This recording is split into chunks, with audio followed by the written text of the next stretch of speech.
कश्मीर के हालात बहुत चिंताजनक हैं। छुट्टी पर घर आए भारत माता के सपूत लेफ्टिनेंट उमर की निर्मम हत्या, स्कूलों से छात्रों की पत्थरबाजी, एनकाउंटर के दौरान सैनिकों पर पत्थरबाजी, पाकिस्तान की साजिशें परवान चढ़ रही हैं। अमेरिका ने दावा किया है कि जल्दी ही पाकिस्तान में बैठे आतंकी भारत में बड़ा हमला कर सकते हैं। अमेरिका का मानना है कि अगर भारत में सीमा पार से आतंकी हमले नहीं रुके तो हालात विस्फोटक हो सकते हैं।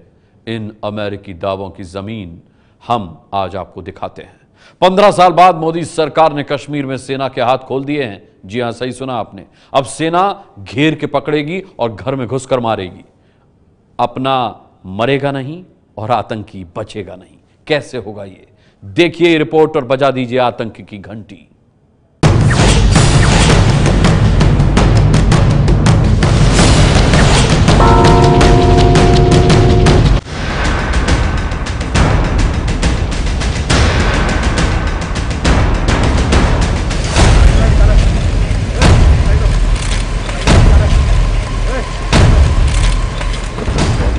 ये जम्मू कश्मीर की तस्वीरें हैं जिसमें बंदूक से लैस जवान आपको चलते हुए दिख रहे हैं।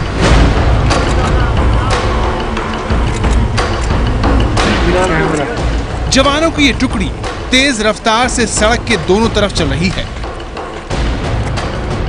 इन जवानों के हाथों में हथियार है।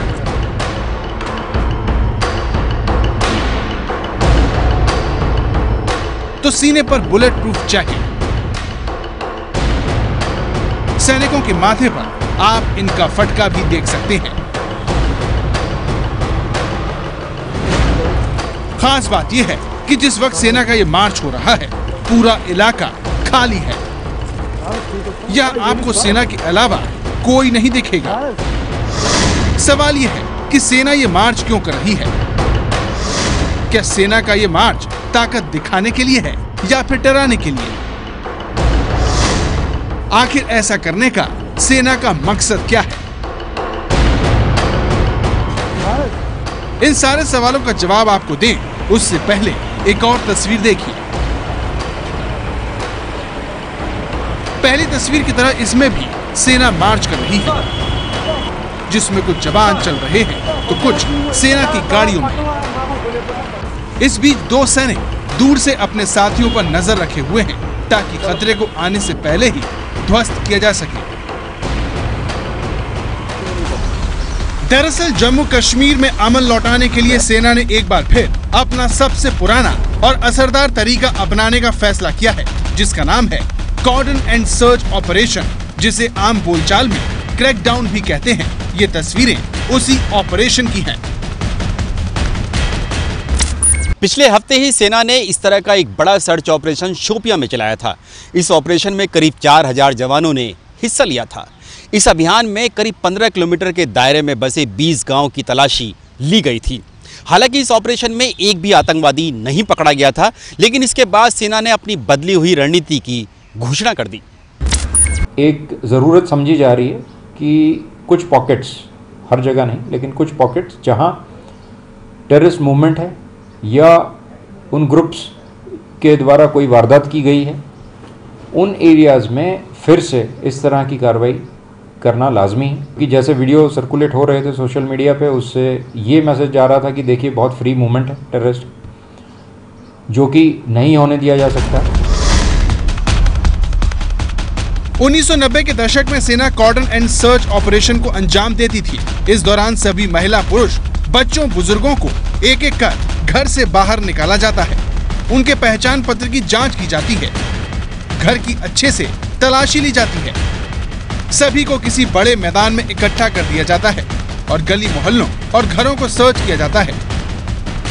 अगर कोई आतंकवादी मिलता है तो उसे सरेंडर करने के लिए कहा जाता है, लेकिन अगर कोई विरोध करता है तो उसका एनकाउंटर कर दिया जाता है।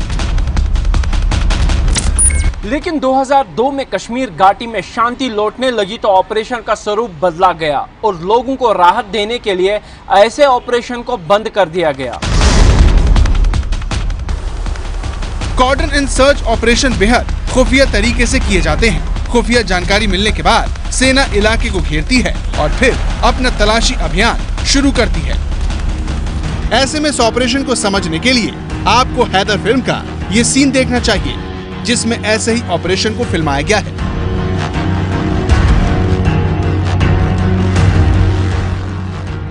फिल्म के सीन से आप समझ सकते हैं कि इस ऑपरेशन में हर कदम पर खतरा होता है, क्योंकि किस घर में आतंकवादी कहां छिपा बैठा है ये जान पाना बेहद मुश्किल होता है। ऐसे में हमला कहीं से भी हो सकता है।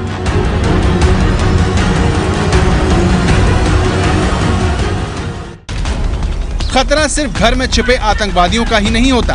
आजकल आतंकवादियों के मददगार भी सेना को ऐसा करने से रोकने की कोशिश करते हैं। ये तस्वीरें देखिए, जिसमें गांव के कुछ लोगों ने सेना को रोकने के लिए सड़क पर पेड़ काटकर डाल दिए और हंगामा करने लगे।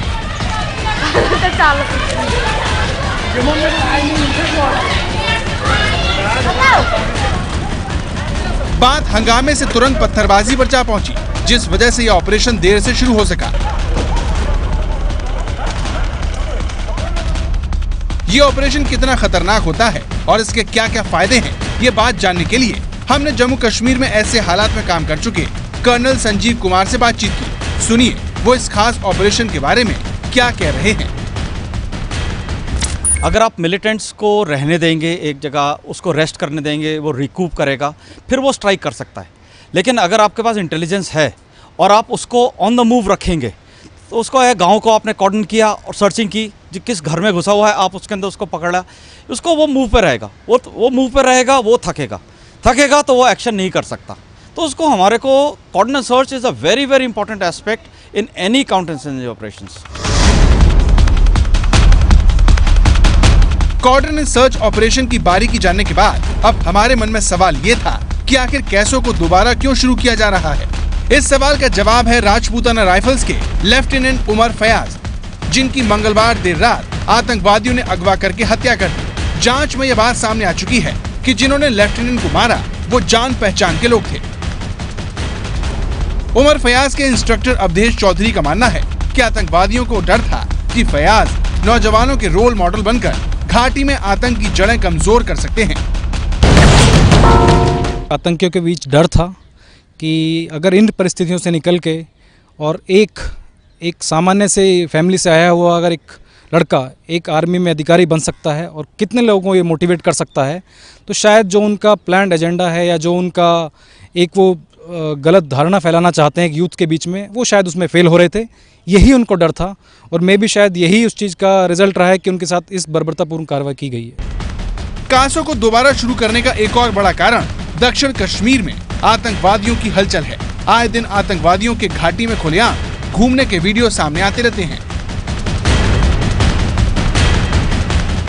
ये एक ऐसा ही वीडियो है जिसमें 30 आतंकी बारी बारी से कैमरे के सामने होकर गुजरते हैं।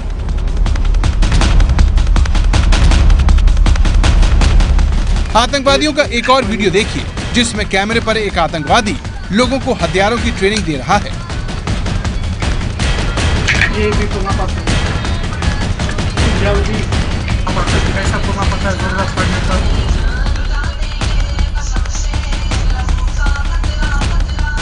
बार बार आने वाली इन तस्वीरों से साफ है कि घाटी और खासकर दक्षिण कश्मीर में हालात बेकाबू हैं। आतंकवादी बंदूक की नोक पर लोगों के घरों में महफूज बैठे हैं। उन्होंने लोगों को अपनी ढाल बना लिया है, जिस वजह से डर का माहौल बन गया है। ऐसे में आतंकवादियों से निपटने का एक ही तरीका है, उन्हें घेरो, ढूंढो और मारो। दक्षिण कश्मीर में हालात ऐसे ही बन गए हैं, क्योंकि यही वो इलाका है जहां पर आतंकी बैंक लूटने से लेकर सेना और पुलिस से हथियार लूट रहे हैं। दक्षिण कश्मीर में 4 जिले हैं, शोपियां, अनंतनाग, कुलगाम और पुलवामा। सूत्रों के मुताबिक यहाँ 200 से ज्यादा आतंकी छिपे हुए हैं। अगर बात आतंकी घटनाओं की करें तो उसमें 300% की बढ़ोतरी हुई है। आतंकी अब तक 13 बैंक लूट चुके हैं, जिससे उन्हें 1 करोड़ से ज्यादा रकम मिल चुकी है। वहीं सुरक्षा कर्मियों से 87 हथियार छीनकर भागने में भी आतंकवादी कामयाब हुए हैं। सबसे ज्यादा चिंता की बात यह है कि पिछले 5 महीनों में 43 सुरक्षा कर्मियों और आम लोगों की हत्या हो चुकी है। दक्षिण कश्मीर में आखिर ऐसा क्या हो रहा है जिससे आतंक ने एक बार फिर से सिर उठा लिया है, ये जानने के लिए हमने वरिष्ठ पत्रकार बशीर मंजर से बात की। कश्मीर का मुद्दा है, ये सिर्फ मिलिट्री ऑपरेशन से रिजॉल्व होने वाला नहीं है। मिलिटेंसी बढ़ रही है, इसमें कोई शक नहीं है। मिलिटेंसी को मिलिट्री टैकल करेगी, इसमें भी कोई शक नहीं है। लेकिन जब तक कहीं पॉलिटिकल इनपुट न हो, जब तक कहीं पॉलिटिकल प्रोसेस न हो, ये ऑपरेशनल सिचुएशन को ख़राब ही करेंगे, बेहतर नहीं बनाएंगे। जब भी ऑपरेशंस होंगे, देखिए आप कहीं इन्फॉर्मेशन मिलती है कि मिलिटेंट दो कहीं किसी मोहल्ले में है, किसी गांव में है, तो आर्मी वहाँ क्रैकडाउन करेगी, पुलिस क्रैकडाउन करेगी। नेचुरली जो वहाँ की बस्ती होगी, जो वहाँ के लोग होंगे, वो विक्टिमाइज होंगे, उनको ट्रबल्स होंगे। तो उस ट्रबल से लोगों का एंगर बढ़ेगा ही, वो कम नहीं होगा। जम्मू कश्मीर के आज के हालात को लेकर एक मत ये भी है कि सेना को आगे करने से पहले लोगों का दिल जीता जाए। नेशनल कॉन्फ्रेंस के महासचिव अली मोहम्मद सागर जैसे लोग कॉर्डन एंड सर्च ऑपरेशन की दोबारा शुरुआत को गलत ठहरा रहे हैं। बेहतर ये है कि ऐसे कुछ इकदाम उठाने जिससे लोगों के दिल जीते जा सकते हैं और हालात को कंट्रोल करके फिर इसको काफ़ी हद तक साजगार बनाया जा सकता है। उसके लिए इकदाम करने हैं, क्रैकडाउन बंद करने हैं, अरेस्ट बंद करने हैं, मैसिव जो नाइट क्रैकडाउन है वो बंद करने हैं।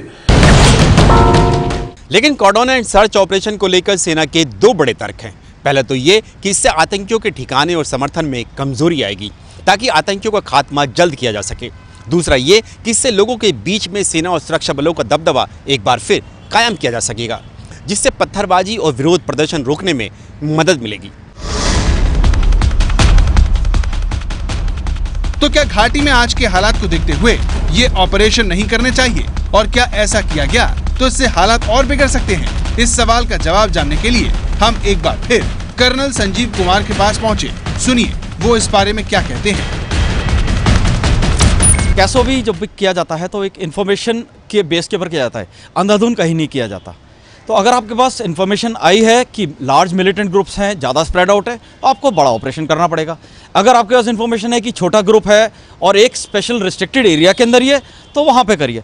क्योंकि जब कैसो करेंगे तो जो पब्लिक होती है उसको इनकन्वीनियंस तो होता ही होता है डेफिनेटली।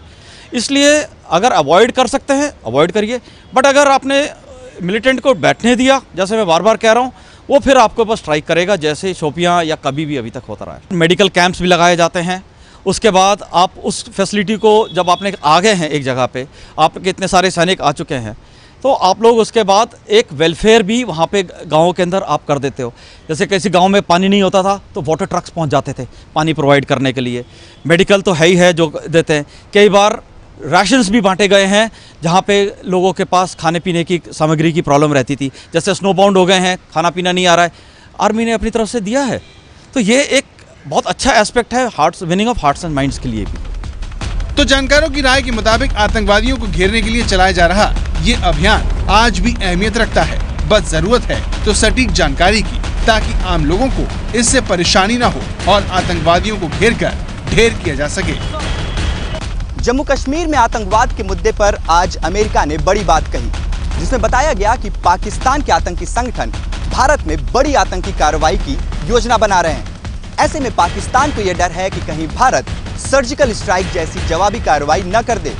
ऐसे में पाकिस्तान जम्मू कश्मीर के स्थानीय नौजवानों को भड़काकर गड़बड़ी फैलाने की योजना बना रहे हैं, जिसे रोकने के लिए कॉर्डन एंड सर्च ऑपरेशन बेहद ही जरूरी है। कल हमने जनता से विश्वासघात वाली राजनीति की घंटी बजाई थी, अब देश की जनता भी आवाज उठा रही है। सुन लीजिए। मायावती और आम आदमी पार्टी के नेता माननीय अरविंद केजरीवाल दोनों ही देश के लिए घातक हैं। ये उनका संकेत है, इनको जनता अब कभी नहीं चुनेगी। ये मायावती का मायाजाल जो है, जब तक नोट बंद नहीं होती, मोदी जी पूरी तरह नोट बंद नहीं करते, तब तक ये मायाजाल चलता रहेगा।